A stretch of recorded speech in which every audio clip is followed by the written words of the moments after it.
একটা কথা প্রচলিত আছে যে নীরবতা হলো ঝড়েরই পূর্বাভাস। এটা আমি কি করতে যাচ্ছিলাম? আমার সাথে এসব কি হচ্ছে?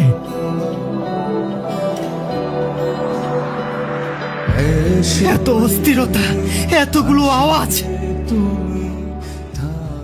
আর কিছু আওয়াজ কখনো কখনো নীরবতার কারণ হয়ে দাঁড়ায়।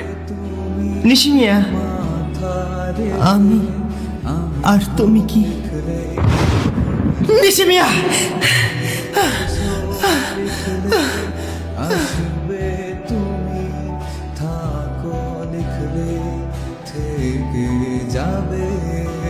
আমি কার জন্য এত একা অনুভব করছি?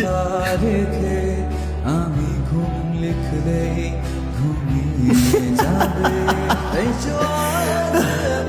আজকেও তুমি ওই স্বপ্ন দেখেছ? তুমি আমার কাছ থেকে কি চাও? তোমার দুঃখ, তোমার কষ্ট, তোমার সব কিছু।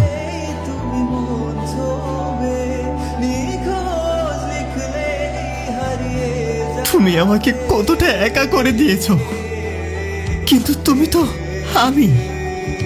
ঠিক ধরেছ, তুমিই আমি। এসো লিখলে আসবে তুমি।